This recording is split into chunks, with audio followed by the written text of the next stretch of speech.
চতুর্থ শ্রেণী গণিত অধ্যায় ৯ পরিমাপ নাম্বার ১।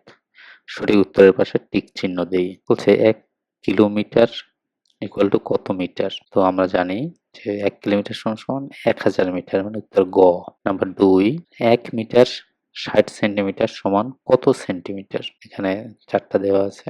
তো আমরা জানি কি ১ মিটার সমান ১০০ সেন্টিমিটার আর ৬০ মিটার, তাহলে হবে ১০০ যোগ ৬০ মানে ১৬০ সেন্টিমিটার, উত্তর গ। নাম্বার ৩, ৮ কেজি সমান কত গ্রাম? আমরা জানি কি ১ গ্রাম সমান ১ কেজি সমান ১০০০ গ্রাম, তাহলে ৮ কেজিতে ৮০০০ গ্রাম, উত্তর গ। ৪ নম্বরে ১ লিটার সমান কত মিলি? মানে ১ লিটারে সমান কত মিলিলিটার?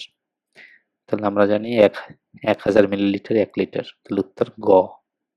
৫ নম্বরে ১২ মিটার দৈর্ঘ্য ও ৮ মিটার প্রস্থ একটি দেওয়ালের পরিসীমা কত? পরিসীমা একটা সূত্র আছে। পরিসীমার সূত্র হলো কোনো আকৃতি বাহুগুলোর মোট দৈর্ঘ্য হলো ওই আকৃতির পরিসীমা। মানে একটা টেবিল আছে, এই টেবিলের দৈর্ঘ্য আছে ১২, ৮, ১২, ৮, মানে ২টা দৈর্ঘ্য ২টা প্রস্থ, তাহলে হবে পরিসীমা যেহেতু সবগুলা বাহুর যোগফল, তাহলে ১২ যোগ ৮ যোগ ১২ যোগ ৮ সমান ৪০, তাহলে উত্তর গ, ৪০ মিটার। নাম্বার ৬, ৮ মিটার দৈর্ঘ্য একটি বর্গক্ষেত্রের মেঝের ক্ষেত্রফল কত?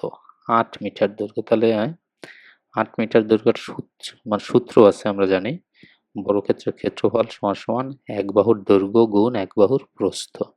তাহলে এইটা যদি মনে করি একটা এই কি বলে বর্গক্ষেত্র ৮ মিটার ৮ মিটার ৮ মিটার, তাহলে এক বাহুর দৈর্ঘ্য গুণ এক বাহুর প্রস্থ, তাহলে ৮ গুণ ৮ সমান ৬৪, তাহলে উত্তর ঘ, ৬৪ বর্গমিটার।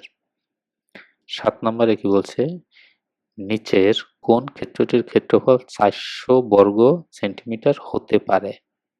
তো এখানে ৪টা দেওয়া আছে, ৪০০ বর্গ সেন্টিমিটার, হ্যাঁ, শ্রেণীকক্ষ অনেক বড় হবে, উত্তর হলো বইয়ের মলাট। কারণ কি শ্রেণীকক্ষের মেজ অনেক বড় হবে, টেবিলটাও অনেক বড় হবে এবং জ্যামিতি বক্সটা অনেক ছোট হবে, তাই। Thank you.